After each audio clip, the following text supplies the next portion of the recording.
हरिओम। प्रार्थना के लिए ध्यानात्मक आसन में बैठेंगे। कमर गर्दन एक सीध में रखते हुए आंखें कोमलता से बंद करेंगे। गहरी श्वास लेंगे।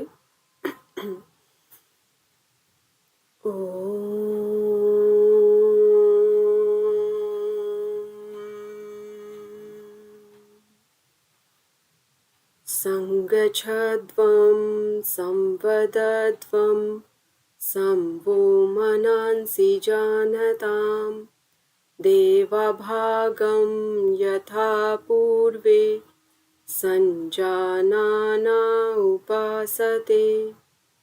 प्रेम से मिलकर चलो, बोलो सभी ज्ञानी बनो। पूर्वजों की भांति तुम कर्तव्य के मानी बनो।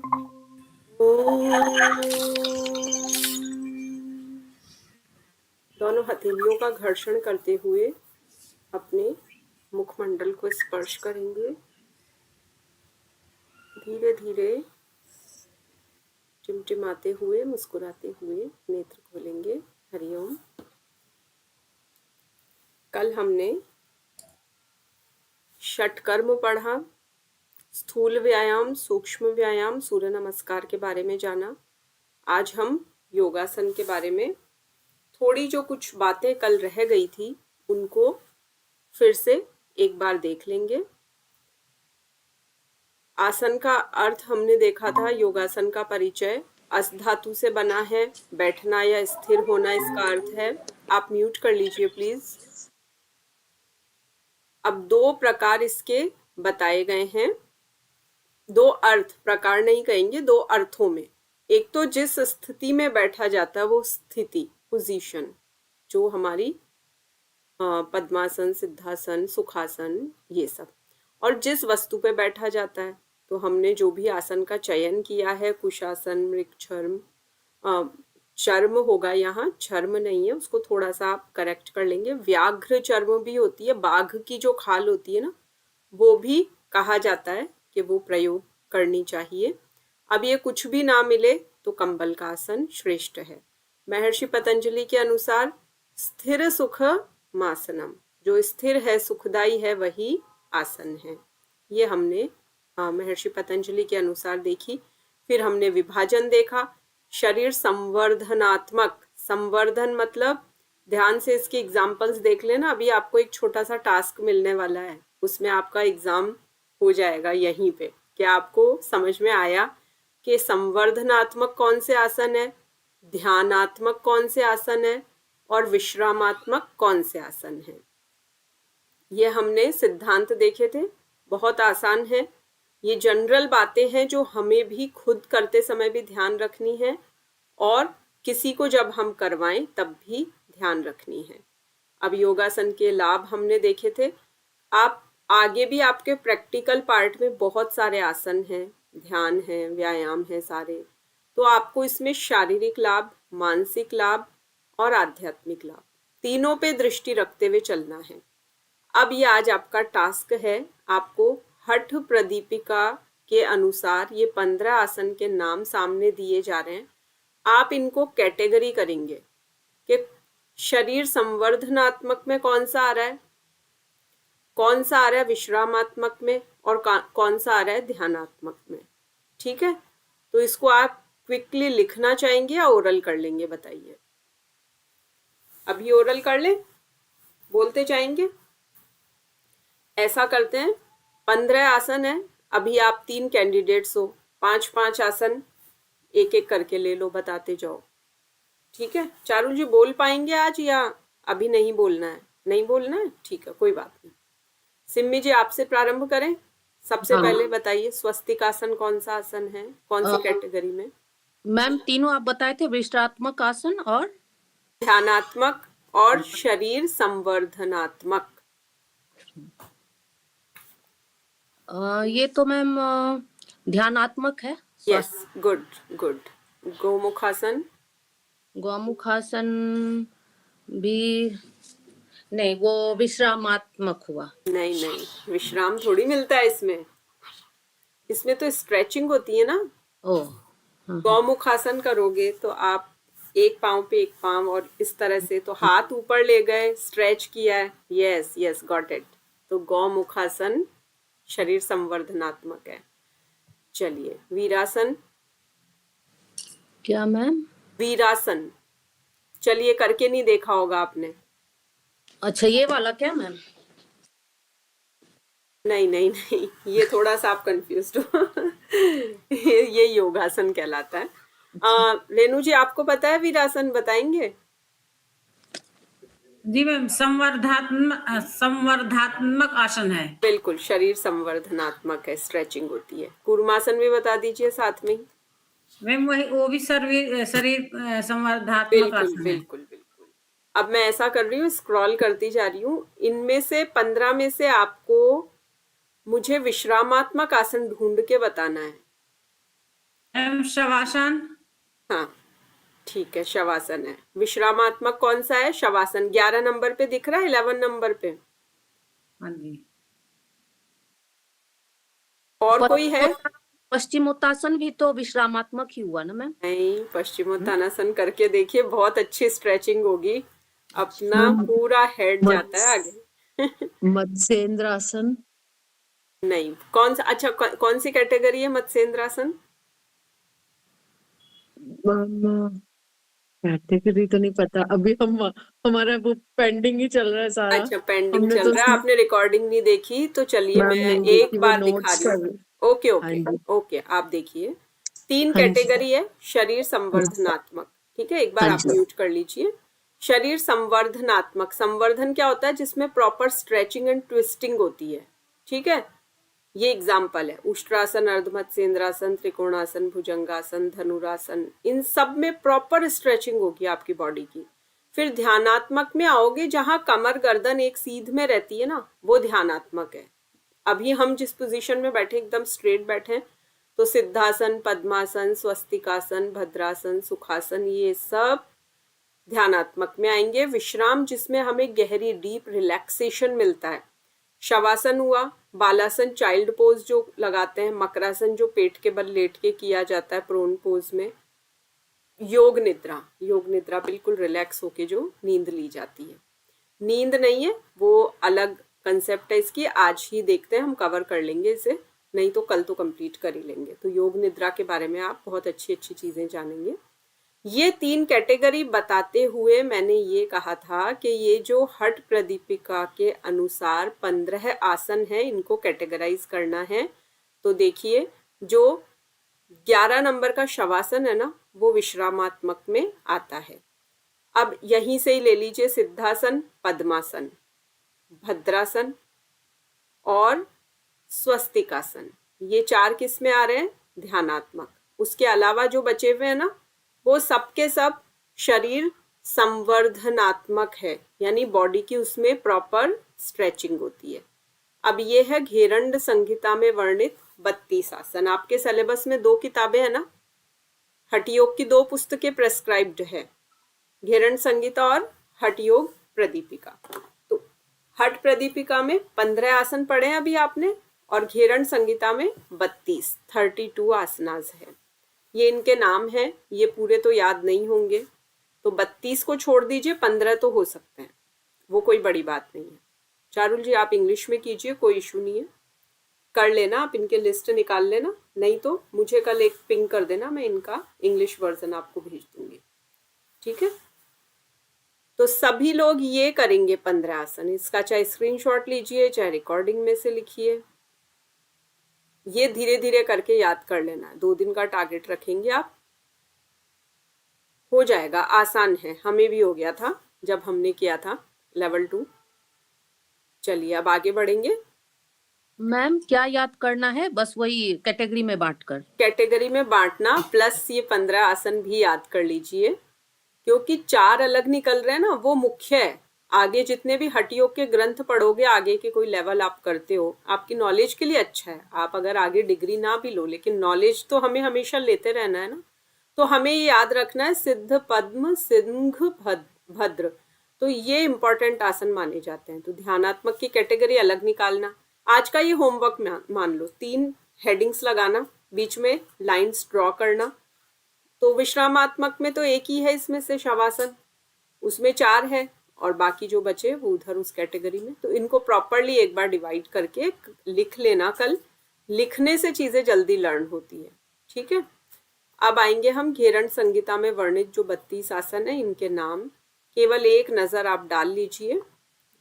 और जिन्हें ऐसा लगता है इसका एक संस्कृत श्लोक मिले तो हमें बहुत जल्दी याद हो जाएगा, श्लोक जल्दी याद होते हैं, तो मैं ओरिजिनल टेक्स्ट में से श्लोक भी निकाल के दे सकती हूँ आपको, लेकिन मैंने ये उचित समझा कि आपको मैं एक एक नाम अलग से 32 यहाँ पेस्ट कर दूं।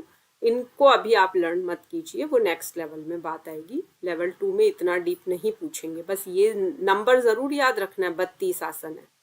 ठीक है, आसन की जब भी बात हो ये जरूर बताना है कि घेरण संहिता में 32 है और हठ प्रदीपिका में कितने, 15, और महर्षि पतंजलि के अनुसार कितने हैं? अभी ऊपर पढ़ के आए। मैम योग दर्शन में ऊपर मैंने ध्यान नहीं दिया, आसन का कोई व्याख्या नहीं है। बिल्कुल, योग दर्शन में, योग सूत्र में केवल इतना कहा है, जो स्थिर है, जो सुखदाई है वही आसन है। स्थिर सुखम आसनम, वो लर्न कर लेना, बस सूत्र याद कर लेना।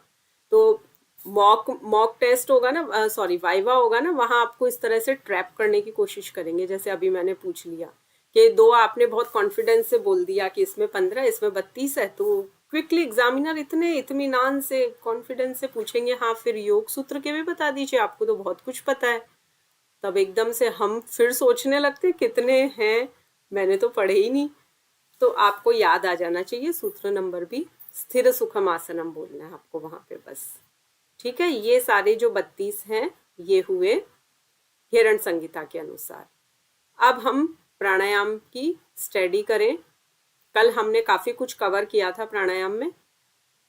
पहले तो बिल्कुल इसको, अगर आपको कोई प्राणायाम पे अभी कल ही सेल्फी मोड पे वीडियो बनाना हो तो कैसे प्रारंभ करेंगे? प्राणायाम अर्थात प्राण प्लस आयाम, यानी जीवन ऊर्जा को, श्वासों को विस्तार देना, उन पर नियंत्रण स्थापित करना, इस तरह से बोलेंगे तो ये एक अपने आप में कंप्लीट उसका परिचय या परिभाषा आप कहें तो ये हो गई।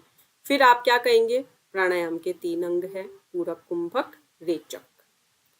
फिर कुंभक 2 प्रकार के होते, सहित केवल, इतना डिटेल अभी ना भी बोले इनिशियली, ये 3 पार्ट्स जरूर याद रखने हैं। अब ये सूत्र याद होता है तो बड़ा अच्छा इंप्रेशन जाता है। तस्मिन् सति श्वास प्रश्वासयोः गतिर्विच्छेदः प्राणायामः। तो श्वास प्रश्वास की गति का जब संयम हो जाता है तो वो प्राणायाम कहलाता है।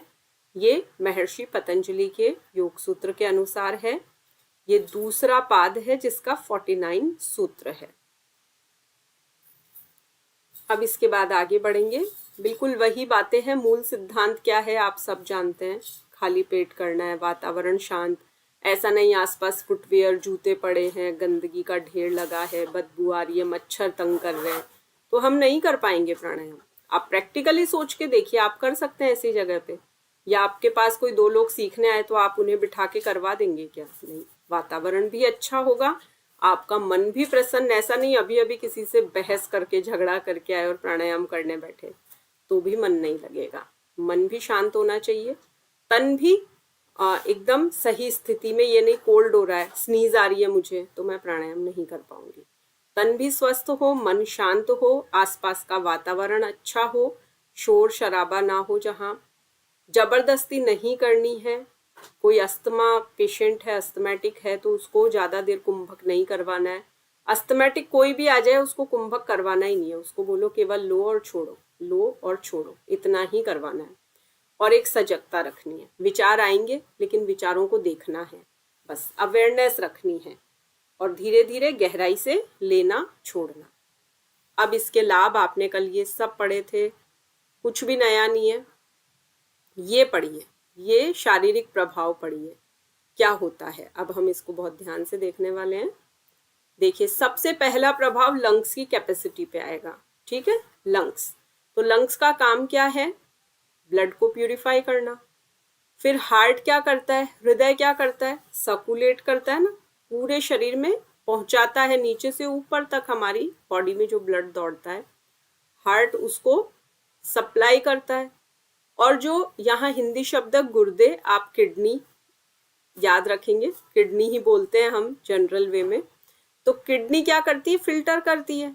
फिल्ट्रेशन का काम होने के लिए वो किडनी में जाता है। तो आपकी एनाटॉमी फिजियोलॉजी की क्लासेस होंगी आगे, ये पूरा अच्छे से सारी कंसेप्ट समझाई जाएगी। तो आपको ये इतना सा याद रखना है कि हार्ट क्या करता है? सर्कुलेट करता है। लंग्स क्या करते हैं? प्यूरिफाई करते हैं। और किडनीज क्या करती है? फिल्टर करती है। और फिर ब्रेन एक्टिवेट होता है। तो प्राणायाम से कैसे एक्टिवेट होता है? देखिए, हमारे जो ब्रेन है ना, वो अखरोट के शेप का है, ठीक है। 2 पार्ट है, राइट एंड लेफ्ट।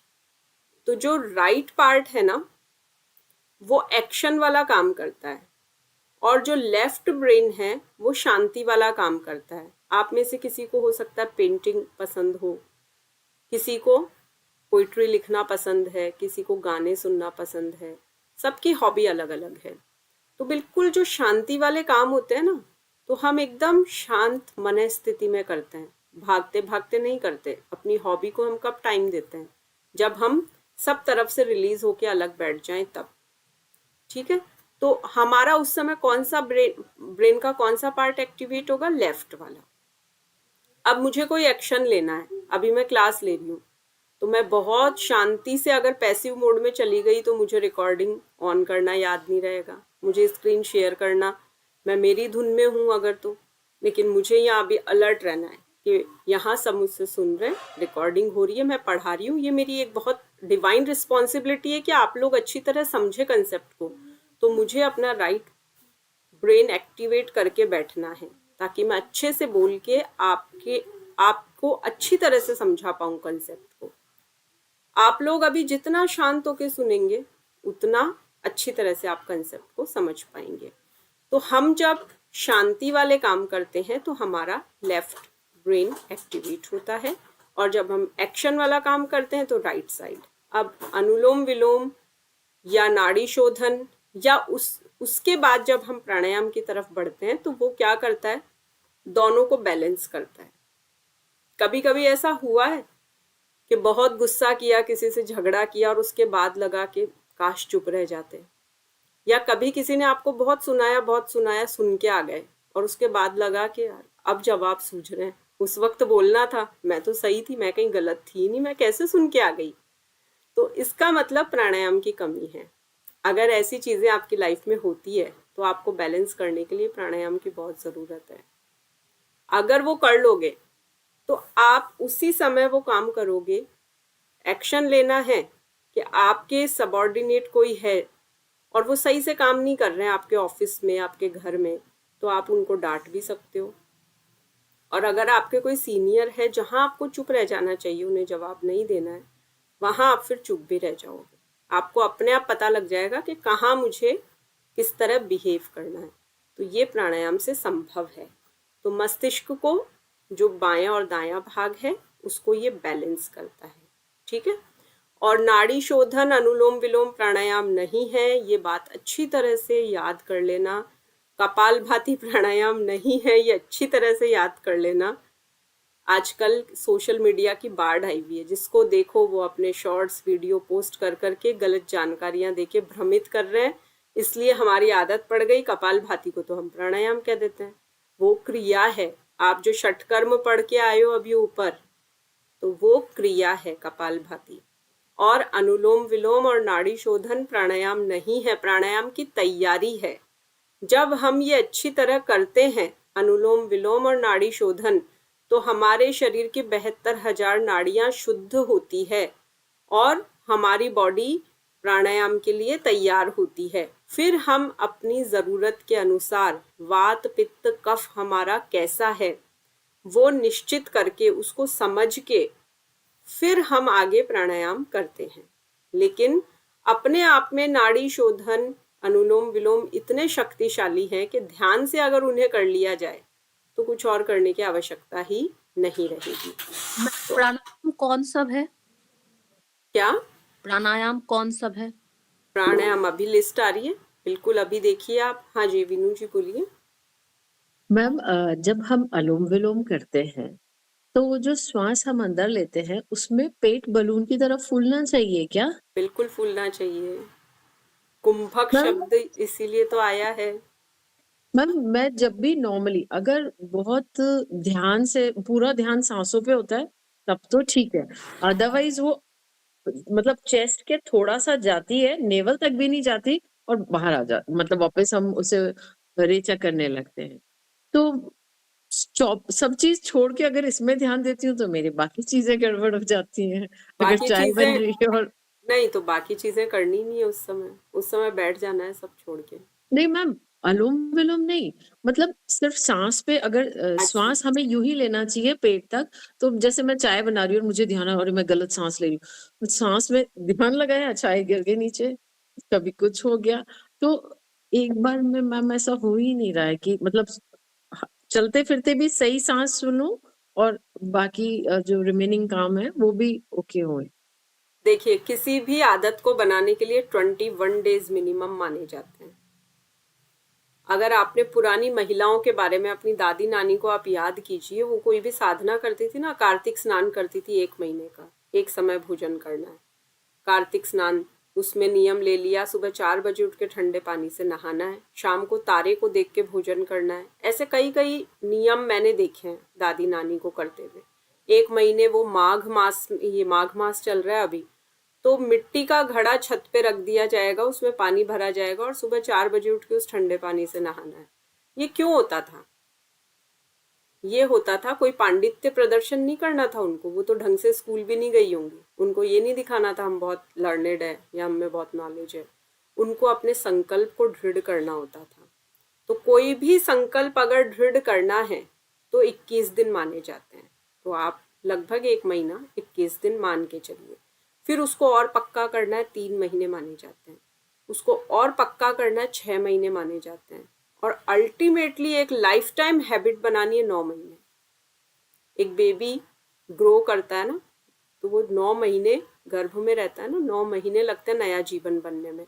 तो अगर हम अपनी श्वासों को कंट्रोल करके एक नया जीवन लेने जा रहे हैं तो 9 महीने मान के चलिए आप।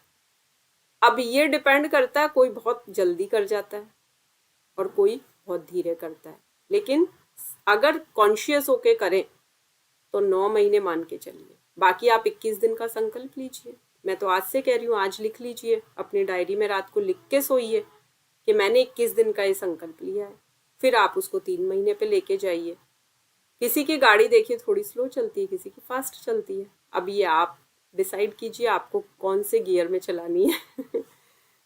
तो कम से कम 21 दिन का संकल्प लीजिए। बहुत जल्दी रिजल्ट की एक्सपेक्टेशन नहीं रखनी है हमें। मैम थोड़ा मेडिटेशन करने से भी होगा, है ना, 5 मिनट्स 10 मिनट्स। बिल्कुल होगा, लेकिन मेडिटेशन कब होगा? जब ये नाड़ी शोधन होने लगेगा, हाँ। तब अपने आप मेडिटेशन होगा आपका। चलिए अभी इसको देख लेते हैं हम। हमने अभी क्या पढ़ा? तो सबसे पहला प्रभाव प्राणायाम का कहाँ आया? लंग्स पे, ठीक है। फिर ये सब कुछ चीजें हुई, अच्छे से हमारा ब्रेन एक्टिवेट हुआ और दायां बायां दोनों पार्ट बैलेंस हुआ। अब ये काम भी हमने देख लिया कि बायां भाग शांति और रचनात्मकता का काम कर रहा है, क्रिएटिविटी का काम कर रहा है, और जो राइट पार्ट है वो फिजिकल एक्टिविटीज को कंडक्ट कर रहा है। तो नाड़ी शोधन एक ऐसा पूर्वाभ्यास है जिसे सब कर सकते हैं, आप हर एज ग्रुप को करवा सकते हैं। आपके पास कोई आता है जिसकी बाईपास हुई है, तो 1-1.5 महीने बाद आप ये भी करवा दीजिए, नाड़ी शोधन अनुलोम विलोम, कोई रिस्क नहीं है। हाँ चारुल जी बोलिए। मैम जो आपने ये लिखा था ना कि किडनी तो हमारी यूरिन को फिल्टर करती है, बिल्कुल। तो फिर इसका ये रक्त फिल्टर, तो वो जब हमारा यूरिन के टाइम पे जब वर्क होता है, तब जब सारे पार्टिकल फिल्टर आउट होते हैं फिर वापस चले जाते हैं, तो उसी टाइम साइमल्टेनियसली ये नेफ्रॉन के थ्रू ये प्रोसेस होता है या बिल्कुल बिल्कुल यही प्रोसेस हो रहा है? नेफ्रॉन ग्लोमेरुल्स, वहां पे यही जो अल्ट्रा फिल्ट्रेशन होता है ना, ये सब वहीं होता है। तो मतलब ओके, तो बस तो, ये आपने लिखा है ना कि इसमें भी वही रीनल आर्टरीज एंड वेन्स रहती है, उनके थ्रू इम्प्यूरिफाइड जो डीऑक्सीजनेटेड है वो ब्लड जाएगा, ऑक्सीजनेटेड निकलेगा। और यूरिन थोड़ी जा रहा है, जा तो ब्लड रहा है ना, उसमें से जो वेस्ट है वो निकल रहा है, वो यूरिन है ना। हाँ, वो जैसे बड़े बड़े प्रोटीन मॉलिक्यूल वगैरह वो सब है, बिल्कुल, वो सब मॉलिक्यूल्स और वो आपस मतलब फिल्टर हो रहा है, ठीक है। वो है, वो सारा सिस्टम है। तो ये मेनली जो हमारे कहेंगे कि हम फिल्ट्रेशन की जो यूनिट्स है वो यही है कि ये तीनों अपना फ्रिक्वेंटली करती रहती है काम, ये कभी नहीं रुकती है करते हुए। तो इसमें क्या रोल है प्राणायाम का? प्राणायाम का यही रोल है कि ज्यादा से ज्यादा ऑक्सीजन सप्लाई होती है। तो ब्लड में जितनी ज्यादा मात्रा ऑक्सीजन की रहेगी, हम उतने ही हेल्थी होंगे।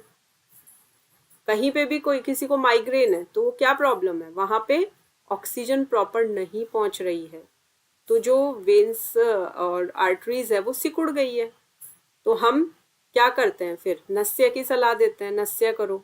तो वहां पे जब शुद्ध घी पहुंचेगा तो वहां थोड़ा सा लुब्रिकेशन होगा, ड्राइनेस कम होगी, खत्म होगी धीरे धीरे। और हाँ बोलिए। मैम जैसे ऑक्सीजनेटेड ब्लड का तो हमारे लिए इम्पोर्टेंस होता है, तो जो CO2 होती है उसकी भी बैलेंसिंग हमारी बॉडी में मैंडेटरी होती है क्या? उसकी जो कैपिलरीज है वहां पे वो एक्सचेंज होता है, ठीक है। तो वो भी जैसे ब्लड में एक पूरा निश्चित रहता है, वो थोड़ा सा रेशियो में मिस कर रही हूँ, आई थिंक 78% नाइट्रोजन, 78 तो नाइट्रोजन है, 20.03 हमारा ऑक्सीजन है, 0.03 में सब है। बिल्कुल। नहीं, कल एक्चुअली मैं कुछ रिसर्च कर रही थी, आपने जो पढ़ाया था उसमें ये लिखा हुआ था कि CO2 का भी हमारी लाइफ में इम्पोर्टेंस होता है। एग्जैक्टली है, बिल्कुल है। आई रियली डोंट नो कि CO2 का इम्पोर्टेंस होता है, पर इसलिए मुझे थोड़ा कंफ्यूजन मतलब इस पे पढ़ना पड़ेगा, इसलिए पूछ रही थी बस। नहीं, ये आपका भी एनाटॉमी फिजियोलॉजी जब स्टार्ट होगा ना तो मोनिका मैम लेंगी, she is an expert in that field, तो आप उनसे सारी क्वेरीज पूछ सकते हैं, वो बहुत डिटेल में अच्छे से बताएंगी आपको। डन ठीक है। ओके, अभी हम घेरण संहिता और हठ प्रदीपिका के अनुसार प्राणायाम के प्रकार देखेंगे। ऊपर जैसे आसनों के प्रकार पढ़ के आए हो ना, 15 और 32, 15 एंड 32, वैसे यहाँ देखिए 8 तरह के हैं। अब ये सबको क्यूरियोसिटी हो रही थी ना, कितने प्रकार है, पता तो चले क्या नाम है। तो ये देखिए, हठ प्रदीपिका के अनुसार सूर्य भेदन उज्जाई, शीतकारी शीतली, भ्रसरिका भ्रामरी, मूर्छा प्लाविनी, ये 8 प्रकार के प्राणायाम है। विजिबल है? तो इस साइड में जो है वो है हठ प्रदीपिका के अनुसार। यहाँ एक थोड़ी सी टाइपिंग मिस्टेक आप ठीक कर लेंगे, ये जो शय शरबत वाला है ना, इसकी जगह आप सह सड़क वाला लिखेंगे, ठीक है। इसको कहते हैं मूर्धन्य शय, वो कहलाता है दंत्य शय, वो दांत से बोला जाता है वो सह, तो उसको शीतकारी कहते हैं। और ये जो तय तलवार वाला ना, आधा आएगा उसमें, शीतकारी, शीतकारी। तो सूर्य भेदन उज्जाई, शीतकारी शीतली, भस्त्रिका भ्रामरी, मूर्छा प्लाविनी। हमने इनको पेयर में लर्न किया था और आज भी वैसे ही लर्न है, तो कोशिश करें 2-2 का पेयर बना ले। सूर्य भेदन उज्जाई, शीतकारी शीतली, भस्त्रिका भ्रामरी, मूर्छा प्लाविनी। अब इनके नेमोनिक बना सकते हो, स के ऊ लगा दो, फिर 2 है तो वो स और श से है, भ हो गए ये, इस पेयर में भ्रसरिका भ्रामरी साथ साथ आ रहा है तो 2 भ हो गए, और यहाँ पे मूर्छा और प्लाविनी मैं और प हो गए। इस तरह से कोई नेमोनिक बना के भी कर सकते हो, या बोल बोल के करोगे तो पेयर में वैसे ही लर्न हो जाएंगे। अब इधर देखेंगे तो क्या चेंज आया, यहाँ सहित सूर्य भेद, ठीक है, सहित सूर्य भेद, उज्जाई शीतली। अब इसमें शीतकारी नहीं है, शीतकारी हट गया है, ओके। अब यहाँ सेम है भ्रसरिका भ्रामरी, कोई चेंज नहीं। मूर्छा और केवली में बस वो ये है, यहाँ प्लाविनी था और यहाँ केवली हो गया। तो ऊपर सहित है और लास्ट में केवली है, ये 2 नाम नए आए हैं। और क्या रिमूव हुआ है, शीतकारी हुआ है, और क्या हुआ है, मूर्छा हुआ है। ऐसे कंपैरेटिव स्टडी करोगे तो जल्दी याद रहेगा। ठीक है, अगर केवल ये लर्न कर लिए तो इनकी जरूरत ही नहीं है। कंपैरेटिव कर लो कि 2 निकल गए, 2 नए आ गए। अब 2 क्या निकले? शीतकारी निकला और प्लाविनी निकला। और नए क्या जुड़े? सहित और केवली। विजिबल है? सबसे ऊपर सहित, सबसे नीचे ये केवली। अब आप लोग चाहें तो अभी इसका स्क्रीनशॉट ले लें।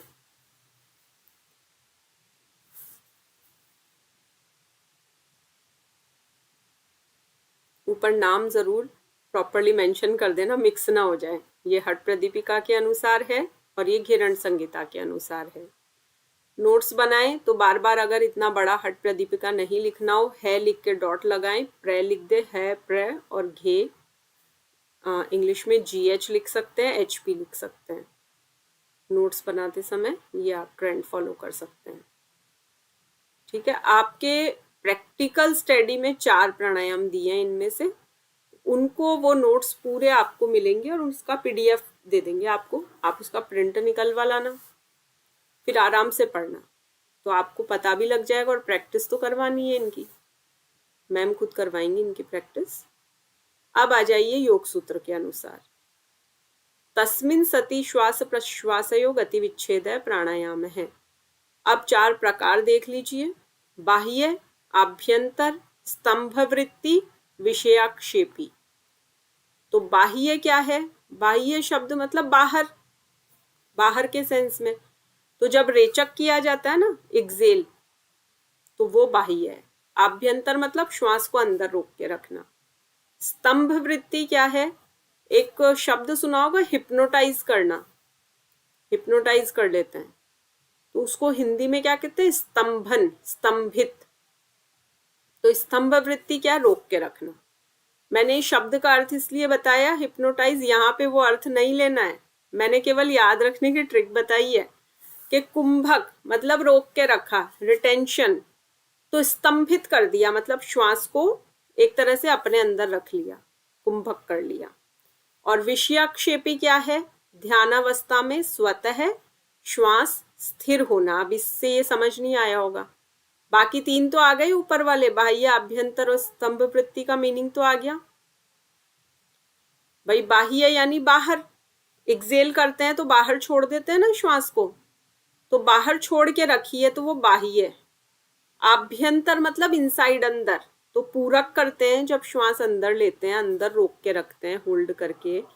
तो मैं कई बार, चारुल जी ने तो की है मेरे साथ कुछ प्रैक्टिकल क्लासेस, तो मैं बोलती हूँ ना, अंतः कुंभक लगाओ, बाह्य कुंभक लगाओ। बंद के समय बोलते हैं ना, ये अंतः कुंभक में होगा, फिर ये बाह्य कुंभक में होगा, तो ये वो मतलब है यहाँ पे। स्तंभ वृत्ति यानी होल्ड करके रखना। विषयाक्षेपी का अर्थ थोड़ा सा यहाँ डिटेल में देखिए, तब ये समझ में आएगा अच्छी तरह से। विषयाक्षेपी है देश काल संख्या के ज्ञान के बिना जब प्राणों की गति जिस किसी देश में रुक जाए वहीं उसे रोक देना, ये विषयाक्षेपी है। मतलब अब साधक का इतना कंट्रोल आ चुका है, इस लेवल का कंट्रोल आ चुका है कि वो जब चाहे तो उसे बाहर छोड़ दे, जब चाहे अंदर ले ले। हम कहते हैं ना कि इनहेल करते समय तो थोड़ा अच्छा टाइम होता है, हम होल्ड भी कर लेते हैं, लेकिन एक्सेल के समय बस जल्दी से निकल जाती है, हमारा कंट्रोल नहीं रहता। हम चाहते हैं कि 4 सेकंड में ली तो 8 सेकंड में छोड़ें, लेकिन हमारा कंट्रोल नहीं होता। तो इसका मतलब अभी आप बिल्कुल बिगिनर हैं, बिल्कुल कंट्रोल नहीं है। लेकिन जब साधक बहुत आगे बढ़ जाता है साधना में, तो क्या होता है, उसके नियंत्रण में आ जाती है श्वास। वो जब चाहे, जितनी देर चाहे होल्ड कर सकता है, जितनी देर में चाहे धीरे धीरे एक्सेल कर सकता है। तो जब इतनी स्वाभाविकता आ जाए कि उसको कोई एफर्ट नहीं करना है, बिना प्रयास के वो ये सब कर सके, वो विषयाक्षेपी प्राणायाम है। ये बिल्कुल एक सिद्ध अवस्था कह सकते हैं हम इसको। जब सिद्धियां आ जाए, सिद्ध हो जाए प्राणायाम, इतना नियंत्रण हो जाए, ये तब की स्थिति है विषयाक्षेपी। ठीक है, इसलिए इसको मैंने थोड़ा सा अलग से डिटेल में डील कर दिया कि आप इसको ऐसे याद रख सकें। वैसे तो देखिए अभी लेवल 2 है, आपसे नाम ही पूछेंगे, आपसे इतनी डिटेल नहीं पूछेंगे। तो आप अभी इनिशियली जो चीज़ें हैं बेसिक पहले उनको तैयार करेंगे। पहला टारगेट क्या रहना चाहिए कि हमारा इस कंसेप्ट से परिचय हो जाए, दोस्ती हो जाए कि प्राणायाम है क्या एक्चुअली, और 3 जो ग्रंथ है आपके सिलेबस में उनके अकॉर्डिंग क्या है, कितने टाइप्स हैं, क्या नाम है। तो आप जो 1 मिनट 1.5 मिनट का शॉर्ट्स बनाएं उसमें केवल इतनी सी बात लें, फिर इसको जाएंगे आगे डिटेल में तो हम देखेंगे। फिलहाल लेवल 2 के लिए इतना सफिशिएंट है। अब ये एक बहुत फेमस श्लोक कहूँ, परिभाषा कहूँ, अच्छी है, याद हो जाती है तो बहुत अच्छा है। चले वाते चले चित्तम निश्चले निश्चलम भवेत्, योगी स्थाणुत्वमाप्नोति ततो वायुम निरोधयेत्। चले वाते चले चित्तम, जैसे वायु चलती है वैसे चित्त चलता है, दौड़ता है ना हमारा भी चित्त, जैसे वायु कहीं नहीं ठहरती हमारा भी। लेकिन अगर निश्चल कर लिया तो निश्चित भी हो जाता है। तो योगी को इतनी सिद्धि मिल जाती है, मापनोती, प्राप्त कर लेता है योगी ऐसी सिद्धि, अगर उसने वायु को निरोध कर लिया। मतलब केवल इसको कंट्रोल करने से सब कुछ कंट्रोल हो जाता है। तो प्राण किसको कहते हैं, वायु किसको कहते हैं, वही श्वास को, जो हम प्राण कर रहे हैं, नियंत्रण प्राणायाम कर रहे हैं। तो चित्त कब चंचल रहता है, जब वायु चलती है, श्वास चलता है। प्राण स्थिर तो चित्त भी स्थिर। तो योगी को स्थिरता मिल जाती है, इसलिए साधक को क्या करना चाहिए, प्राण का निरोध करना चाहिए। तो प्राण और चित्त का क्या रिलेशन है, परस्पर जुड़े हुए हैं। तो प्राण के नियंत्रण से ही मन की चंचलता शांत होती है और ध्यान की अवस्था सुलभ होती है। ठीक है, ये इस श्लोक का अर्थ सबको क्लियर हो गया। ऐसा ही एक और श्लोक है, मैंने अभी इसमें ऐड नहीं किया, आगे के लेवल्स में पढ़ोगे आप। जैसे हाथी को या कोई भी जंगली जानवर है उसको धीरे धीरे कंट्रोल में किया जाता है, वैसे प्राण को करें। अन्यथा हंति साधकम, अगर जल्दी मचाओगे तो वो साधक को ही नुकसान करेंगे। कोई व्यक्ति हाथी लेके आया घर और उसने कोशिश की इसको 2 दिन में कंट्रोल कर लूं, तो हाथी को गुस्सा आएगा तो वो उसके प्राण ले लेगा। वैसे ही अगर कोई साधक बहुत जल्दी मचा रहा है कि मुझे प्राणायाम में सिद्धि चाहिए, नहीं संभव है, तुरंत नहीं मिलती है। तो अभी जो विनू जी आपने प्रश्न पूछा था उसका बड़ा अच्छा सा ही जवाब है ना, कि यथा सिंहो गजो व्याघ्रो, मैं भूल रही हूँ संस्कृत वाला, कि अन्यथा हंति साधकम, ये लास्ट लाइन है उसकी, कि भवेद वश्य, मतलब धीरे धीरे वश में करे, शनह शनह, धीरे धीरे उसको कंट्रोल में लाए, अन्यथा वो साधक को ही नुकसान पहुंचाएगा। बिल्कुल मैम, क्योंकि आप ये जो बात बोल रहे हैं ना, जैसे बहुत विचलित हो जाती हूँ मैं। जैसे कुछ काम कर रही हूँ और मुझे ध्यान आया मेरी सांसें मतलब कंट्रोल में नहीं है, मेरा थोड़ा ध्यान जाता है और जो साथ में काम कर रही हूँ उसको, भाई सांस मतलब एक बैलेंसिंग होना चाहिए सांस में, वो नहीं है। उसको करने के चक्कर में थोड़ा सा होता है और सिर में भयंकर दर्द और सब, मतलब बहुत विचलित होंगी, फिर वो सिर में दर्द बढ़ेगा, फिर ध्यान आएगा कि ये क्यों हुआ, फिर उसको कूल डाउन करूंगी। तो मैम परेशान, मतलब मैंने शायद ये कोर्स ज्वाइन किया है, उस दिन के बाद से मैं इतना परेशान, मुझे घर में सारे लोग बोलते तू बहुत डिस्टर्ब रहने लगी है। लेकिन मैम मुझे पता है कि कुछ गड़बड़ होगा फिर ही रास्ता निकलेगा, बस मुझे कंटिन्यूटी में इस प्रोसेस पे लगे रहना है, हो जाएगा, मुझे पता होएगा जरूर। देखिए, जब कहीं पे अतिक्रमण हटाया जाता है ना, तो बहुत, आपके घर में पेंट होता है तो घर अस्त व्यस्त होता है ना, लेकिन जब वो हो जाता है कंप्लीट तब घर कितना सुंदर लगता है। वैसे ही बाजार में अतिक्रमण है, लोगों ने खूब दुकानें जगह जगह कब्जा कर लिया, फिर जब वो म्यूनिसिपैलिटी से वो बुलडोजर आते हैं और वो तोड़ते हैं, हटाते हैं अवैध निर्माण को, सब कुछ ध्वस्त करते हैं, उसके बाद वो जगह कितनी अच्छी खाली खाली और बहुत बढ़िया लगती है ना। तो आपके भी अवैध कब्जे हुए हुए हैं ना, तो अभी वो हट रहे हैं, इस वजह से थोड़ा बिखराव ज्यादा है, लेकिन जब वो पूरे हट जाएंगे तब सब कुछ सुंदर होगा। इतना विश्वास अगर अपने भगवान पे है तो इस रास्ते को मत छोड़ना। 2 रास्ते मिलते हैं, श्रेय और प्रेय। जिसे अपने इष्ट पे विश्वास है वो आइए। हम घर झारा अपना लिया मुराड़ा हाथ, तुम घर जारो तासुका तो चलो हमारे साथ। कबीरदास जी ने कहा मैंने मेरा घर जला दिया है, अब मैं इस पथ पे हूँ, तुम में अगर हिम्मत है घर जलाने की तो आना, अन्यथा मत आना। तो जिसको अगर सांसारिक आनंद चाहिए तो आराम से गॉसिपिंग कीजिए, रील्स देखिए, आनंद करिए, लेकिन ये रास्ता थोड़ा मुश्किल है। लेकिन अल्टीमेटली यहाँ यही सार है, लास्ट में आना सबको यही है। हाँ चारुल जी, कोई सवाल है? ये मैम इसका मतलब क्या हुआ, प्राण का निरोध करे, मतलब समझ नहीं आ रहा हिंदी में क्या लिखा, मतलब इसको एक्सप्लेन कर दो आप। ओके, निरोध क्या होता है? डिटेंशन, रोक देना, चित्त की वृत्तियों को रोक देना, कंट्रोल कर देना। योगश चित्त वृत्ति निरोध है। तो प्राण का निरोध कैसे करना है? कि साधक के कंट्रोल में रहे कि कब मैं चाहूं प्राण को रोक सकूं, कब चाहूं मैं प्राण को छोड़ सकूं।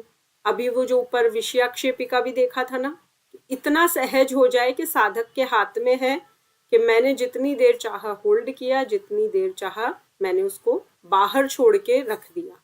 मतलब मैं बाह्य कुंभक में भी बैठी हूं तो भी मैं सहज हूं, मैंने अंतः कुंभक लगाया तो भी मैं सहज हूं, ये आना चाहिए। तो इसमें फिर साधक को स्थिरता अगर चाहिए तो वो प्राण का निरोध करे, कंट्रोल करे। निरोध मतलब कंट्रोल करे। ठीक है, अब आगे घेरण संहिता के अनुसार देखें प्राणायाम का क्या प्रभाव होता है। देखिए, हम लोग क्या करते हैं, बहुत वजन लेके चलते हैं जीवन में। मेरी भी आदत है, ट्रैवल करते हैं ना, कहीं जाना है, ट्रेन से जाना है चाहे फ्लाइट से, ये भी ले लें, ये भी ले लें। बच्ची है छोटी तो लगता है बच्ची ये बाहर का कुछ खाएगी, आउटसाइड फूड, तो ये भी ले लूं। मतलब मुझे आदत है, कपड़े भी नहीं ये फिर नाइट ड्रेस तो अलग चाहिए तो वो भी लेना चाहिए। मतलब हैंकी 2 से काम चल रहा है पर 4 लेना है। तो क्या होता है, वो काम कुछ भी नहीं आती वो चीजें, हम बेकार में वजन उठा के घूमते हैं। अब जो जितना लाइट चलेगा, एक्चुअल में टूरिस्ट कौन होता है? फॉरेनर्स को देखा, केवल एक हल्का सा बैग पीछे लेते हैं, कम से कम कपड़े लेते हैं और वो फुल एंजॉय करते हैं, सब जगह घूम आते हैं, उनको कहीं अपने कपड़े नहीं दिखाने हैं। मथुरा वृंदावन घूमने आएंगे, 2 जोड़ी कपड़ों में जो जाएगा वो बहुत अच्छे से परिक्रमा भी करेगा, बहुत अच्छे से वो मंदिरों में भी जाएगा। और जो जितने अपने कॉस्मेटिक किट अलग होना चाहिए, मेरा ये किट अलग होना चाहिए, वॉशिंग किट अलग होना चाहिए, उसमें 2 टॉवल्स तो चाहिए ही, मुझे फेस वॉश बिना तो मैं मैनेज कर ही नहीं सकती। तो हम क्या करते हैं, बहुत वजन ले लेते हैं और हम उस वजन में उलझे जिस पर्पस से जा रहे हैं कि हम तीर्थ पे गए तो उसका आनंद खो देंगे, या कोई हिल स्टेशन पे गए उसका भी आनंद खो देंगे, हम सिर्फ कुली बन जाएंगे। वैसे ही हम थॉट्स बहुत सारी ले लेते हैं ना, तो हम क्या करते हैं, हम सिर्फ ढोते हैं अपने कंधों पे। तो प्राणायाम से कुछ होगा नहीं होगा, लाघव आ जाएगा। एक शब्द दिख रहा है आपको यहाँ, लाघव। लाघव यानी हल्कापन, लाइट। तो अगर प्राणायाम का अभ्यास किया जाए तो शरीर में लाघव आता है। अब मैं शरीर नहीं, मैं तो मन की कहती हूँ, शरीर तो छोड़िए। वैसे मेरा लाइट है शरीर, मैं कभी ओवरवेट नहीं हुई लाइफ में, मेरे हाथ में है, मैं जब चाहूँ ओवरवेट हो सकती हूँ, अंडरवेट हो सकती हूँ। अभी मैंने छोड़ी हुई है कोशिश तो थोड़ा सा मेंटेन कर लिया। जिस दिन ठन गई, विद इन 10 डेज जितना बोलूँ मैं उतना रिड्यूस कर सकती हूँ। तो शरीर छोड़िए, मुझे तो लगता है मन में लाघव आता है, मन हल्का हो जाता है। हम जो बहुत सारे बोझ लेके चलते हैं ना, वो सब हट जाते हैं, नाड़ियां शुद्ध होती है और साधक ध्यान के योग्य बनता है। तो आप लोग जब भी प्राणायाम करें ना, ध्यान रखें कि हमें लाघव लाना है, अननेसेसरी थॉट्स को हटाना है। जो सफर में जितना लाइट चलेगा, जितना कम वजन लेके चलेगा, उसकी जर्नी उतनी ही सुखद होगी। और जो जितना ज्यादा बोझ लेके चलेगा, खाने का बैग अलग होना चाहिए, बच्चों का सूटकेस अलग, मेरा अलग, इतनी ड्रेसेस तो मुझे चाहिए ही, मैं सरवाइव नहीं कर सकती, बुक्स बिना तो मैं रह ही नहीं सकती, मुझे 2 बुक्स भी लेनी पड़ेगी, ट्रैवल में पढ़ेंगे बल्कि नहीं पढ़ते हैं। मेडिसिन का किट अलग होना चाहिए, जबकि सब मिलता है। और अगर आपने इतना कुछ उठा लिया तो आपकी सारी शक्ति वहीं खर्च हो गई। तो लाइट रहना है तो प्राणायाम करिए। ठीक है, मैं ये समझू आसन और प्राणायाम समझ में आ गए।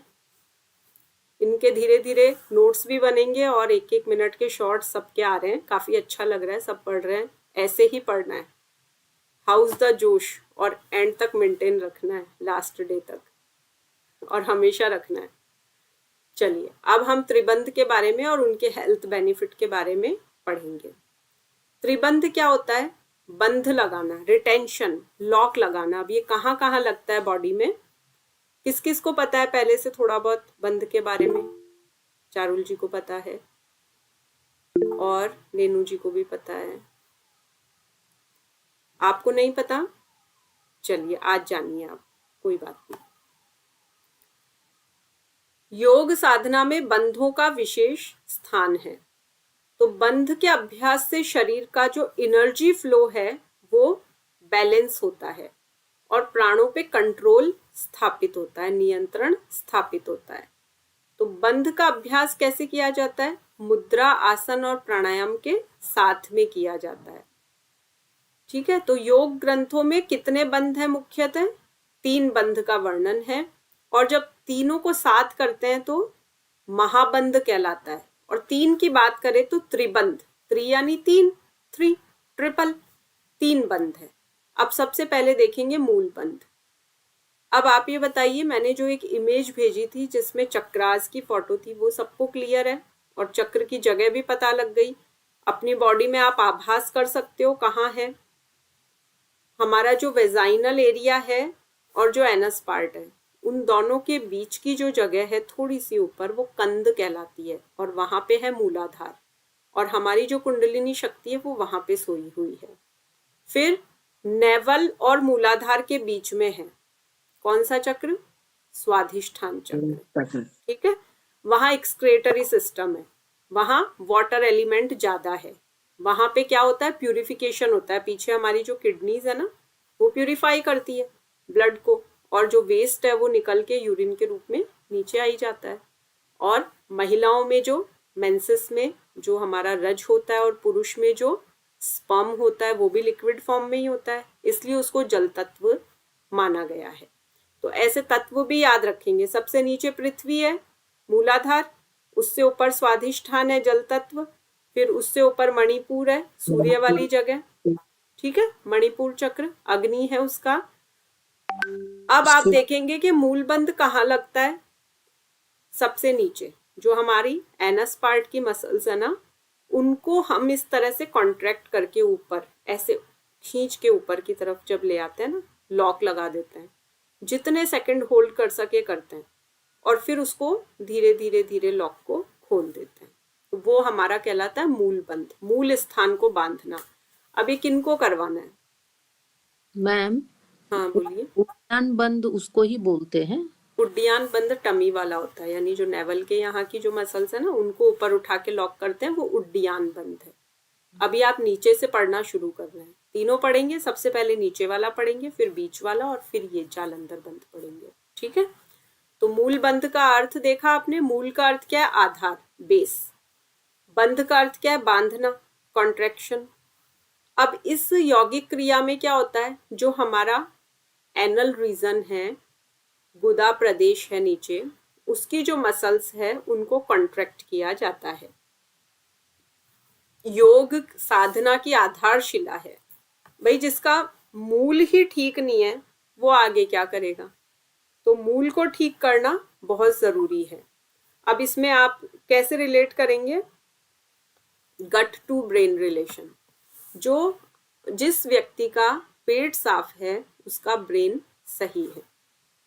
अगर किसी को कब्ज की समस्या है, अपच की समस्या है और लंबे समय से है, पाइल्स हो गए हैं और गंभीर समस्याएं हो गई है, तो उसको ये अभ्यास नियमित करवाना चाहिए, वहां उसको लॉक लगवाना चाहिए। अब कोई भी एकदम से लॉक नहीं लगा पाएगा, तो कोई बिगिनर आपके पास आता है तो आप क्या करवाएंगे? मसल्स को केवल ऐसे ऐसे कॉन्ट्रैक्ट करवाएंगे। आप उसको वज्रासन में बिठाएंगे और कहेंगे श्वास को अंदर भर लो, अंतःकुंभक। देखिए ये 2 शब्द हमेशा याद रखना, अंतरकुंभक, बहिकुंभक। अंतःकुंभक क्या है? सांस अंदर ली, होल्ड करके रखी, मतलब अंदर भर के रखी है यहाँ पे, तो वो अंतःकुंभक है। बिगिनर्स को अंतःकुंभक के साथ करवाना है। जब अच्छी तरह 1, 2, 3 महीने प्रैक्टिस हो जाए तब आप बहिर्कुंभक में करवाएंगे। अब बहिर्कुंभक क्या है? पूरी श्वास नॉस्ट्रल से बाहर खाली कर दी और बिल्कुल होल्ड कर लिया कि अब ना श्वास लेनी है ना छोड़नी है।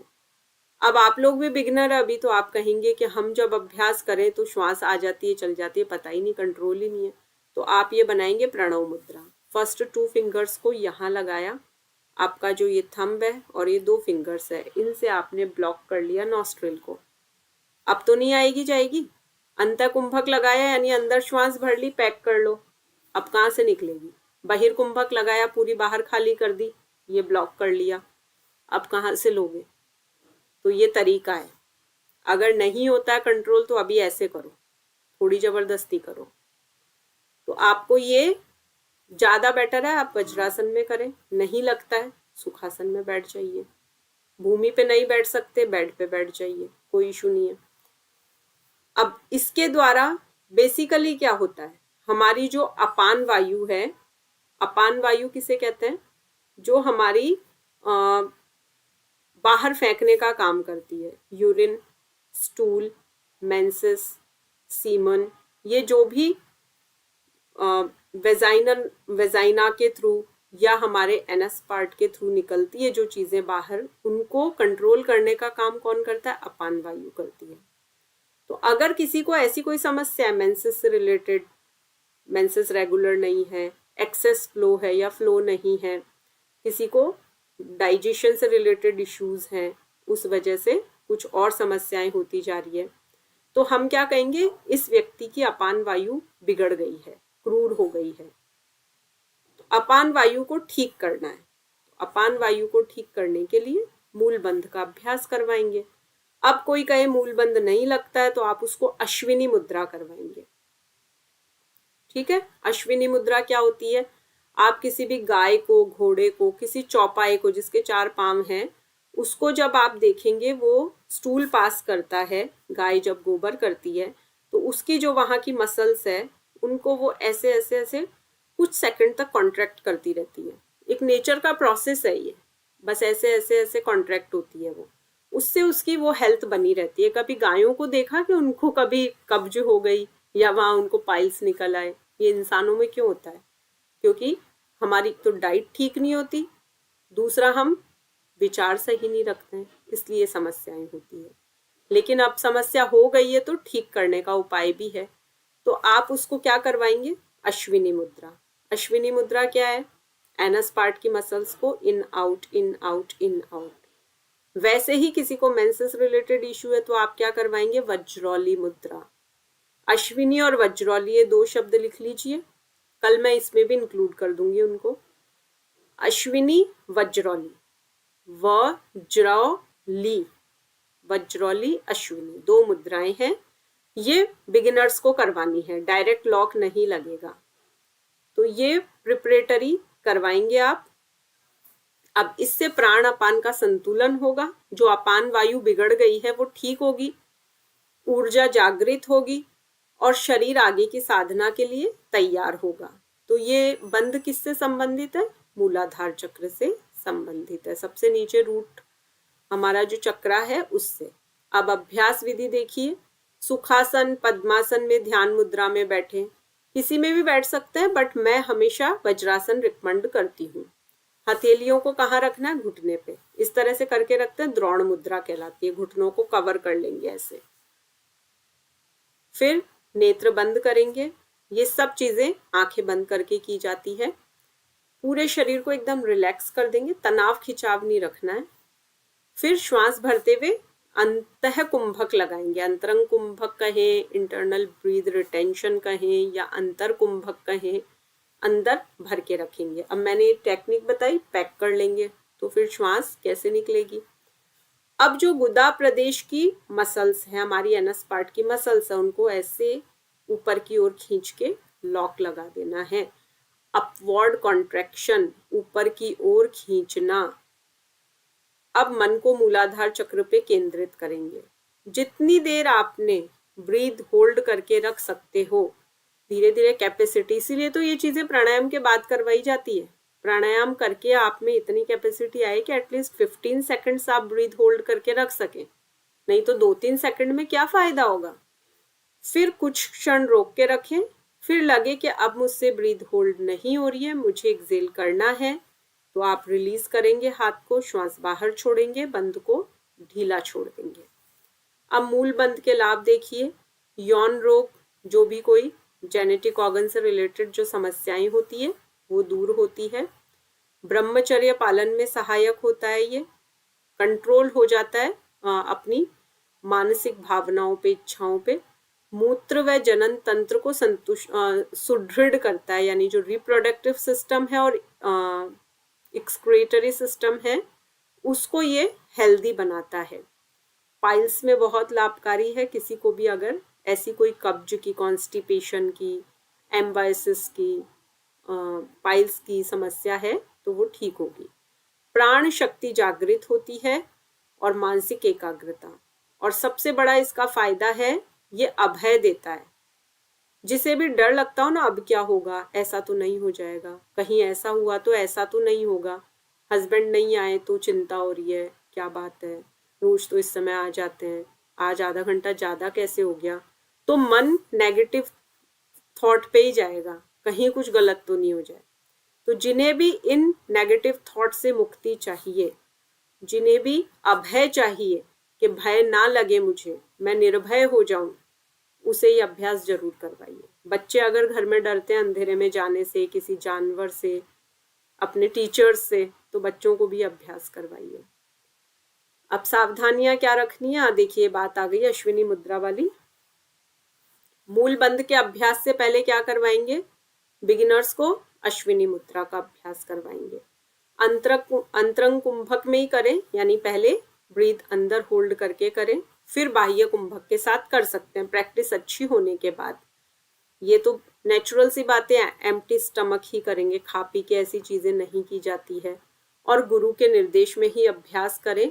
कभी कभी हम वीडियोस देख के, इधर उधर किताबों में पढ़ के कर लेते हैं ना, तो बहुत गड़बड़ हो जाती है।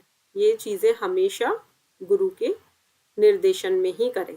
अब किनको नहीं करना है, फिशर फिस्टुला ये होता है, मतलब पाइल्स से भी आगे की स्टेज। अगर आपको पाइल्स के बारे में कभी किसी के बारे में सुना हो तो बहुत दर्द होता है उस जगह पे, ब्लड भी आता है। उससे भी ज्यादा अगर खतरनाक सिचुएशन हो गई है तो फिशर और फिस्टुला कहलाता है वो। तो ऐसी हालत में कोई बंद कैसे लगाएगा, जब वहां से खून निकल रहा है, वो इतने ज्यादा अल्सर्स हो गए हैं, गंभीर समस्या है, बैठा नहीं जा रहा प्रॉपर्ली उस व्यक्ति से, तो आप बिल्कुल नहीं करवाएंगे ऐसे हालात में। गंभीर कब्ज है कि 3, 4, 5 दिन से स्टूल पास ही नहीं हुआ है, तो बिल्कुल नहीं करवाएंगे। ऐसी जगह पे कोई रिस्क लेनी नहीं है, ऐसी जगह हमें अपनी योग की नॉलेज नहीं लेनी है। आप उनसे साफ कहिए कि आप एनिमा लीजिए, पहले तो क्लीन कीजिए आपके रेक्टम को, फिर कुछ विचार करेंगे। तो गुदा प्रदेश की कोई गंभीर बीमारी अगर किसी को है तो ये बिल्कुल नहीं करवाना है। चलिए, कोई प्रश्न है तो बोलिए, नहीं तो फिर उड्डयन बंद प्रारंभ करें। हाँ बोलिए। मैम जैसे हम लोग अभ्यास करते हैं प्राणायाम, योगा वगैरह सब चीज, तो क्या उसी के साथ बंद को भी जोड़ दें आगे? बिल्कुल, बंद इसकी एडवांस चीजें हैं। जिसने सूक्ष्म व्यायाम अच्छा कर लिया वो स्थूल पे जाएगा, स्थूल होने लगा तो वो आसन करेगा। अब जिसके आसन बहुत अच्छे हो रहे हैं, सूर्य नमस्कार रोजाना बहुत अच्छा हो रहा है, वो प्राणायाम में मन लगाएगा। अब जिसका प्राणायाम में मन लगने लग गया, वो पूछेगा अपने आप कि अब हमें कुछ एडवांस चाहिए, हमारी अब छोटी मोटी चीजों से भूख शांत नहीं हो रही है, ये भी एक मानसिक भूख होती है ना, तो फिर वो निश्चित रूप से मुद्रा बंद की तरफ ही जाएगा। मुद्रा बंद होने के बाद फिर आप आगे जानते ही हैं, धारणा ध्यान समाधि आ जाएगी, अपने आप इतनी एकाग्रता आ जाएगी कि नेचुरली मेडिटेशन होने लगेगा। फिर आपको कोई दुकान पे नहीं जाना है कि मुझे मेडिटेशन कोर्स खरीदना है, जो आजकल लोग पैकेज बोल के बेचते हैं ना कि हम करवा देंगे, वर्कशॉप्स लगाते हैं ऑनलाइन ऑफलाइन, इतना इतना चार्ज, इतना डिस्काउंट, वो सब दुकानें हैं। कहीं नहीं जाना है, अपने घर बैठ के सिर्फ अपने आप को ठीक करके हम सब कर सकते हैं, दुकानों में नहीं फंसना है। और मैम कितना देर तक करना चाहिए, जैसे 3 प्राणायाम से का है 5 कि बार। 10 मिनट? देखो हाँ जी। प्राणायाम तो 20 मिनट कर सके तो बहुत अच्छा है, 20 मिनट तो मानते ही हैं, नहीं तो 10 मिनट से प्रारंभ कीजिए, धीरे धीरे बढ़ाइए। ये चीजें ऐसी नहीं है कि आज खूब कर लिया, कल गैप कर लिया, परसों भूल गए, फिर नेक्स्ट डे बैठ गए, नहीं, धीरे धीरे धीरे इसको करना है। 3 से 5 बार, 3 बार कर लीजिए काफी है। 3 बार मूल बंद, 3 बार उड्डयन बंद, 3 बार जालंधर बंद। तीनों की अगर अच्छी प्रैक्टिस है तो 3 बार महाबंद लगा लो, अलग अलग करने की जरूरत ही नहीं है। आगे कल पढ़ने को मिलेगा। आज तो हम थोड़ी एक्स्ट्रा बातों में रह गए, नहीं तो मैं थोड़ा स्पीड से करवाती तो आज ये हो जाता उड्डयन बंद। कोई बात नहीं, जितना पढ़ा है उसको ध्यान से रिवीजन कर लेंगे सभी, और फिर जल्दी ही प्रैक्टिकल क्लासेस का भी देखते हैं। 6 से 6:30 का टाइम रखेंगे, 30 मिनट्स की रखेंगे, डेली रखेंगे, ठीक है। मंडे से जी। देखते हैं, स्टार्ट कर देते हैं। टाइम के बारे में कोई ये ना कहे, क्योंकि फिर यहाँ पे कुछ वर्किंग भी है, जो ऑफिस गोइंग है, तो वो बाद में उनको सूट नहीं होगा। इसलिए अब इतनी ठंड नहीं है, हम मैनेज कर सकते हैं, और 30 मिनट्स तो कोई बड़ी बात नहीं है मैनेज करना। चलिए अब प्रार्थना के लिए बैठेंगे। और किसी का कोई प्रश्न है तो बोलिए। रेनू जी क्लियर है? 3 से 5 बार करना है, आप सिर्फ 3 बार कीजिए, जितने सेकंड इजीली अभी रोक सके। धीरे धीरे अभ्यास मैम बढ़ाइए। जी मैं करती हूँ मैम से, तो काफी 1 साल से मैं जुड़ी हूँ लगभग, ठीक तो है, मैं करती थी पहले भी आपके मैम की क्लास में, नहीं तो फिर तो इसीलिए मैं बढ़िया पूछ रही थी। बढ़िया है। 3 बार कीजिए, और महाबंद आता है ना, तो फिर तीनों को एक साथ ही लगा लो, तो 3 बार महाबंद कर लो बस। हाँ यही पूछना था कि कितने बार रिपीट करें। जी 3 से 5 बार, 5 बार तक आराम जी से कर सकते हैं आप। चलिए आप बैठेंगे ध्यानात्मक आसन में, गहरी श्वास लेंगे।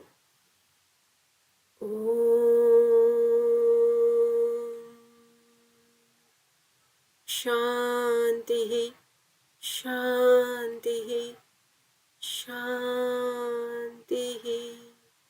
सर्वारिष्ट सुशांतिर्भवतु।